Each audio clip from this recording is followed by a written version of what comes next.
नमो श्री यतिराजाय विवेकानन्दसूरये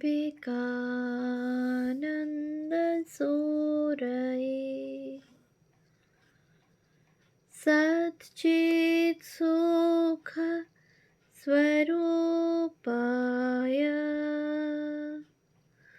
स्वामिने তাপহারিণে।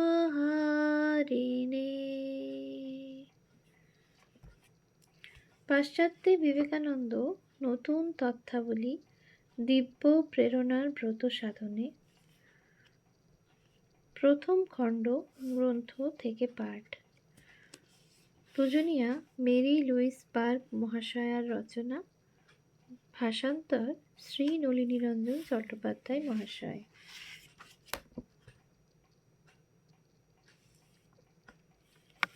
পৃষ্ঠা সংখ্যা 383। সৈনিকের প্রত্যাবর্তন। ডেট্রয়েটের কাগজে তাকে ঝঞ্ঝা সদৃশ হিন্দু আখ্যা দেওয়া হয়েছে, এই সংবাদটা বাচ্চাদের জানিয়ে 15 মার্চের চিঠিতে তিনি লিখেছেন, আমি বাস্তবিক ঝঞ্ঝা সদৃশ নই, বরং তার বিপরীত।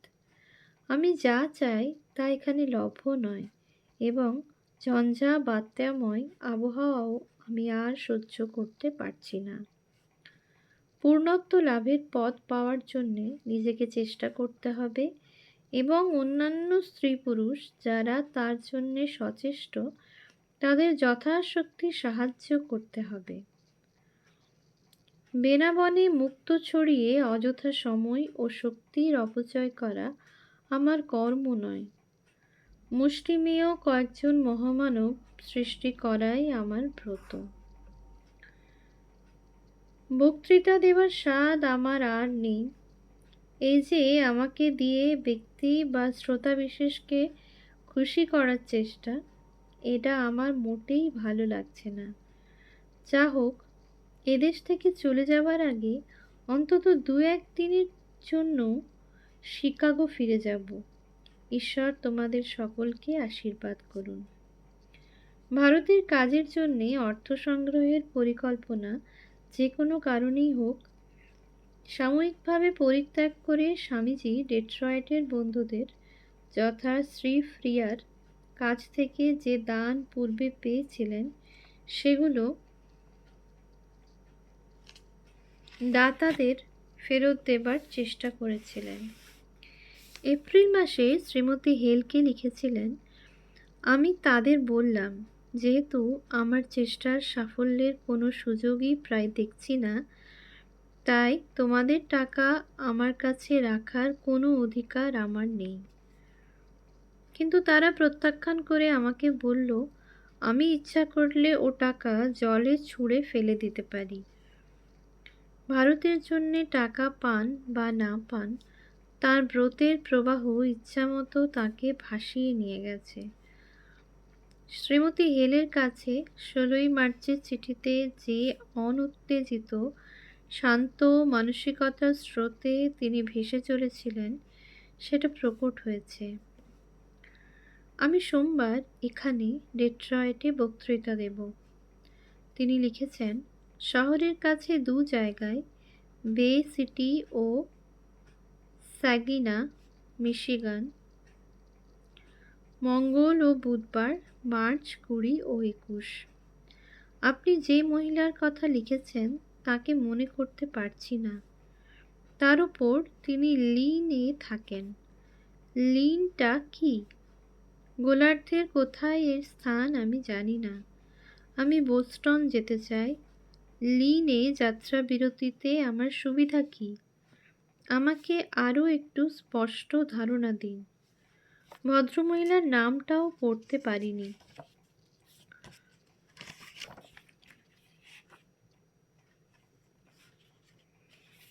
জানা গেছে এই মহিলা হলেন শ্রীমতী ফ্রান্সিস ডাব্লিউ ব্রিড।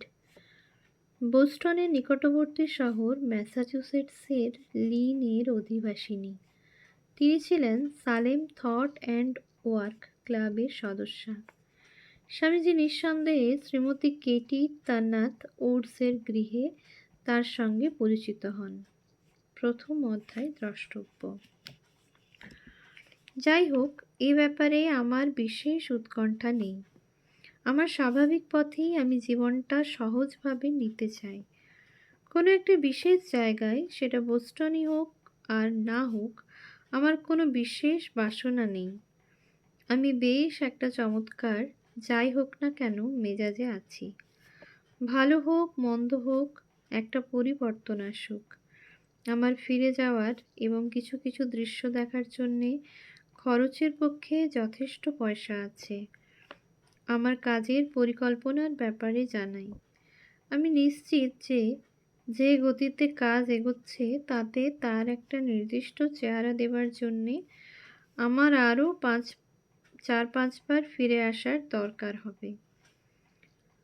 অন্যকে জানাবার উপযোগী ভালো সংবাদের মধ্যে আমার সত্যই বিশ্বকে কিছু দেবার আছে, এই প্রত্যয় নিজের মধ্যে জাগ্রত করতে ব্যর্থ হয়েছি।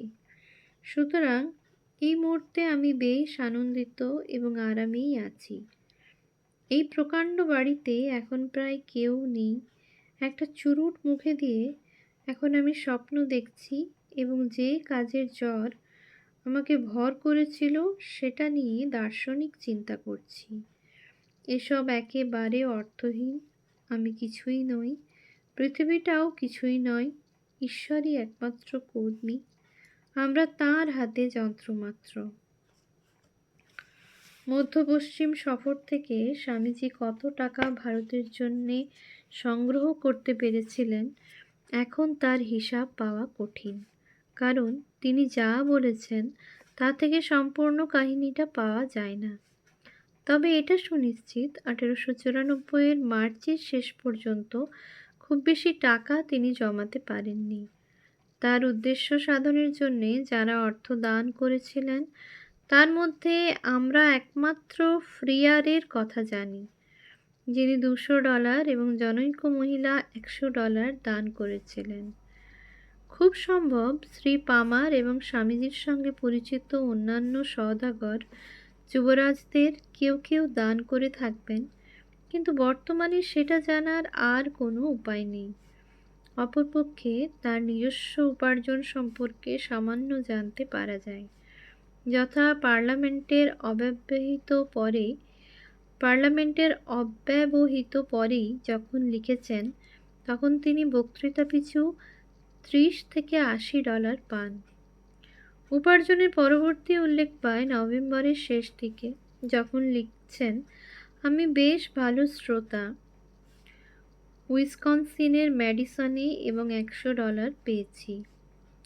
1894 জানুয়ারিতে লিখেছেন, একটা লেকচারে 200, 300, 500, 2000, 3000 টাকা পর্যন্ত। আমি 500 টাকা পর্যন্ত পেয়েছি, $160 মতো। আবার 22 ফেব্রুয়ারি ডেট্রয়েট থেকে ষষ্ঠ অধ্যায় লিখেছেন, আমি সাধারণের কাছে বক্তৃতায় $200 এবং ঘরোয়া বক্তৃতায় $175 ও $117 পেয়েছি। পরে জুলাই মাসে এই সময়ের অর্থাৎ মধ্য পশ্চিম সফরের উল্লেখ করেছেন। ডেট্রয়েটের বক্তৃতায় আমি $900 অর্থাৎ 2700 টাকা পেয়েছিলাম। ডেট্রয়েটের কোন বক্তৃতার কথা বলা হয়েছে সেটা এখানে স্পষ্ট নয়, তবে নিশ্চয়ই অদক্ষ শ্রী হোল্ডেন এবং সন্দেহজনক স্লেটনের কাছ থেকে মুক্তিলাভের পর। অন্যান্য বক্তৃতায় একটাতে 1 ঘন্টায় আমি $2000 অর্থাৎ 7,700 টাকা রোজগার করি, কিন্তু পাই মাত্র $200। একটা জুয়াচোর লেকচার ব্যুরো আমাকে ঠকিয়েছিল। আমি তাদের সংস্রব ছেড়ে দিয়েছি। 1894 সালে অন্য যা অর্থ রোজগার করেছেন তার সম্পর্কে শ্রীমতী হেলকে 27 তারিখে লিখেছেন, এই সঙ্গে $114 ও $75 দুটো চেক পাঠালাম। আমার হয়ে ব্যাংকে জমা রাখবেন। আমি সেগুলি আপনার নামে সত্ত্ব প্রদান করে দিয়েছি।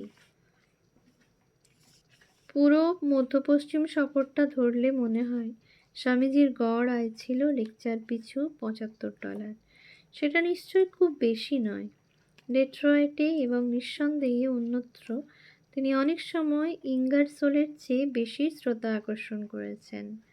যে ইঙ্গারসোল সম্বন্ধে আগে স্বামীজি লিখেছিলেন, প্রতি বক্তৃতায় $500 থেকে $600 পর্যন্ত পেয়ে থাকেন।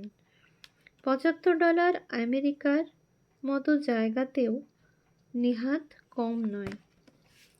1894 খ্রিস্টাব্দে আমেরিকার বাজার দর স্বামীজির কাছে অত্যধিক মনে হলেও একজনের এখনকার তুলনায় তখন ডলারের ক্রয় ক্ষমতা বেশি ছিল। স্বামীজি নিজেই বলেছেন, বিপরীত অভিপ্রায়ে পুরুষদের একজোড়া ভালো জুতোর দাম $8, একটা ভালো স্যুট $165, যেটার আয়ু আপেক্ষিকভাবে বস্তুত অনেক বেশি। একজন ভৃত্য দৈনিক $2 পেত, কিন্তু সে সেল থেকে একটা শীতের পোশাক কিনতে পারত $6.75, 100 ডিশ পোর্সেলিন ডিনার সেট $7.50, একটা কোট $7।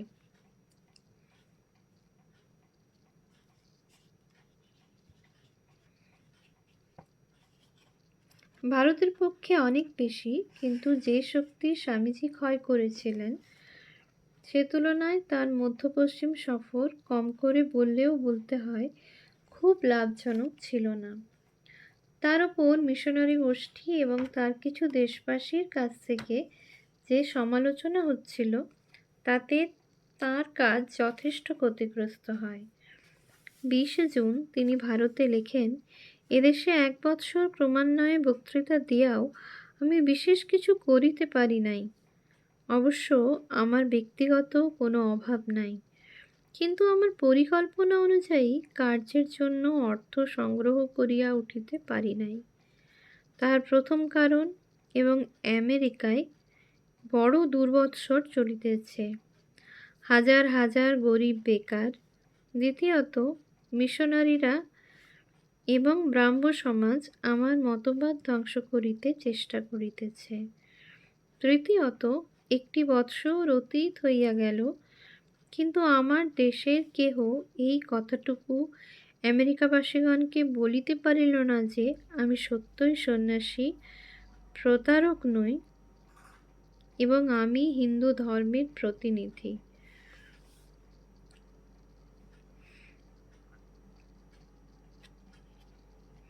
প্রায় 1 বছর স্বামীজি তাঁর দেশবাসীর সাহায্য ছাড়াই পরিশ্রম করে গেছেন, এবং তাতে তার নিজের খরচ চালাবার পক্ষে বক্তৃতা দিয়ে যথেষ্টই উপার্জন করেছেন।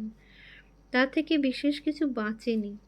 যারা তার বক্তৃতার জনপ্রিয়তা দেখে লাভের ব্যাপারে বিদ্বিষ্ট হন, তাদের সুবিধার্থে 25 মার্চ ডেট্রয়েট ক্রিটিকে প্রকাশিত নিম্নলিখিত সংবাদটি উদ্ধৃত করলাম।